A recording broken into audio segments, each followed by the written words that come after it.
What's going on, YouTube? Caleb Eubanks here once again. Good music choice. Gonna keep going today in some album reviews. Gonna go ahead and try to knock out some more Kiss discography album reviews.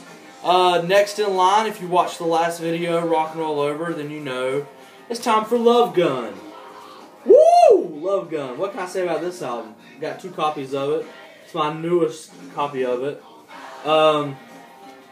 This, I'm not going to show it to you because I don't have it at my house right now. It's at a family member's house, actually. But this album right here, when I bought it, came with the little pistol that you put together. Now, granted, the pistol was in terrible shape, and I ended up giving it away to a younger family member when I bought this album. The first copy of it I got this from my father when I was little, and the album's in good shape. The vinyl is, but you can see I've had it for a while. My dad bought this in '77 when it was released, and it's gone through the wire. Not his favorite album, but one of my favorite albums. I'll get into that in a second. But I've got the remasters issue also, and I'll go ahead and start this album right here, Love Gun.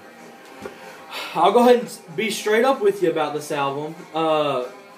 My favorite Kiss cover that there is on an album cover. I just love it. I think the costumes that they had at that time, Ace's particularly, and Peter's right there, I think those are 2 of the best outfits in that time for Kiss. And this is when Kiss was hitting on all cylinders right here. You know, like I said in my last video, Destroyer, Rock and Roll Over, and Love Gun, those were kind of made all back to back and held for a little bit before they were released. But these albums definitely were right during the middle of Kiss's peak. And I couldn't wait. When I first started doing these Kiss reviews, a friend of mine on YouTube, Steven, over at Elevator Fan, go check him out. He did every single Kiss album on review. He did a review of every single Kiss album. Go check his channel out because he did a great job. And he kind of gave me the guts to come on here and do some album reviews.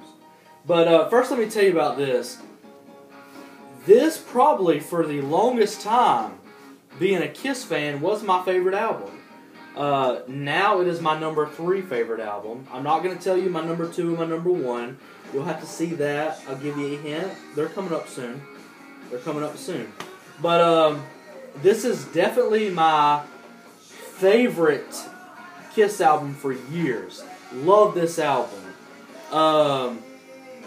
This, like I said, the Rock and Roll Over, Destroyer, Love Gun. If you're getting into Kiss and you're a young Kiss fan, like I was a long time ago, and like a lot of people on YouTube were a long time ago, this is one of those 3 albums: Destroyer, Rock and Roll Over, Love Gun. Those are all the albums to really start with to kind of get into it, and then you could go forward to Dynasty, The Elder, Unmasked, Creatures, Lick It Up, Asylum, Animal Life. You can go into those, and then you can go into the past to Dress to Kill, the Alive album, Hotter Than Hell, Kiss debut album. You can go into those, but I'll go ahead and start with the review. I'll shut up. Love Gun, of course, the different track listing that they have on the album and on the CD, different, very different.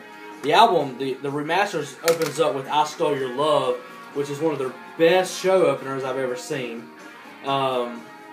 This right here, Love Gun, it starts with Love Gun, obviously, that's why I'm saying it. Love Gun is one of my favorite Kiss songs ever. A lot of people disagree with me. That is a good song. That is a great song. Love Gun, it's got the perfect amount of guitar, perfect amount of bass, perfect amount of drums, and a perfect amount of Kiss edge into it. Love Gun is a great album. Got Love for Sale, I'm not really a big fan of that. It's a filler track, I believe. Tomorrow and Tonight, I like that song. It's a decent Kiss song. I think maybe Got Love for Sale and Tomorrow and Tonight, you could tell that those were kind of thrown in there. This was fast production for these albums, so there wasn't a lot of writing and producing actually going into these albums. Christine 16, which is playing right now over there, great song. I love Christine 16. That's a Kiss classic. Almost Human, love that song. First time you ever listened to it, I ever listened to it, it did not sound like Kiss to me. I heard Almost Human, and I'm like, that is not Kiss. That is another band trying to be Kiss. Or maybe that's Kiss trying to be another band. Plaster Caster, great song. Love that song. Everybody knows what that's about. If you don't, I'm not going to tell you on here because it's kind of disturbing. Shock Me, hands down, the best Ace Frehley song that he has ever wrote as a member of Kiss. Altogether, I'm not counting his studio album, his solo album in this. I'm counting them as total together. So Shock Me, great album. Then She Kissed Me. All right, I'm gonna spend some time on this one. This really irks me about Kiss fans. A lot of Kiss fans do not like Then She Kissed Me. It's obviously a cover. It's a great song, guys. The original, I can't remember who came out with that song. Can't think off the top of my head right now. But Then She Kissed Me is a great Kiss song. It really mellows this album out a little bit from all the hard and edginess that's on it. Love Gun, I Stole Your Love. Those are all Kiss classics that they still play, and Christine 16 and all those songs are great. But Then She Kissed Me is a song that most Kiss fans don't really grab a hold of or get because it doesn't sound like them. Then She Kissed Me is a great song. I wish people would give that song a better chance than they do. Obviously, I've already talked about I Stole Your Love. I Stole Your Love is a great song. One of the best Kiss songs that there is. I don't like this version as much as I do on the Live 2.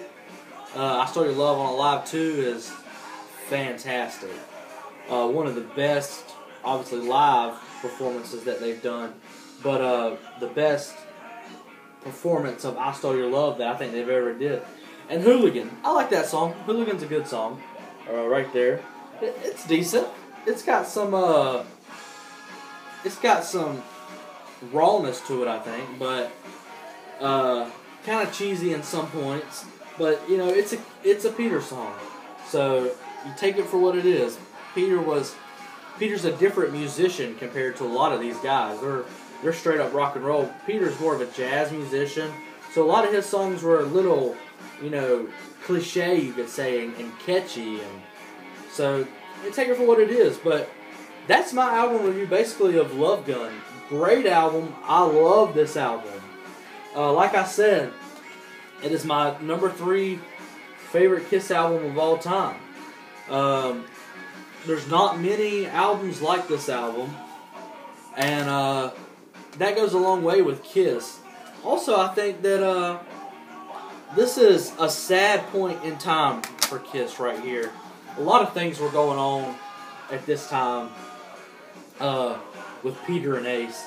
This is the last album that they all collectively did every single song on. Peter and Ace, are obviously on some albums coming up that I'm going to review. Dynasty and Unmasked and stuff like that. But this is the last point in time where they collectively did every single song.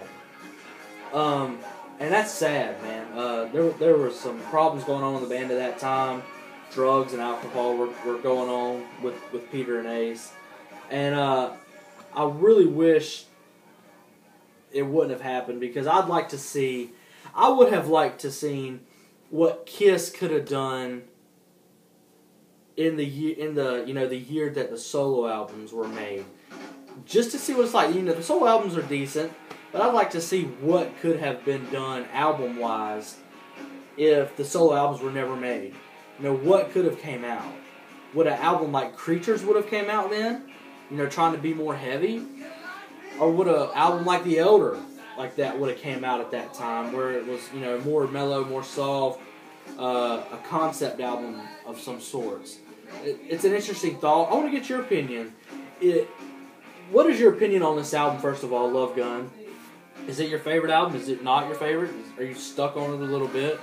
And what do you think Kiss would have done post this album, 78, 79, if there had been no problems in this band and they would have been on the same page musically and lively? Lively, that's a word.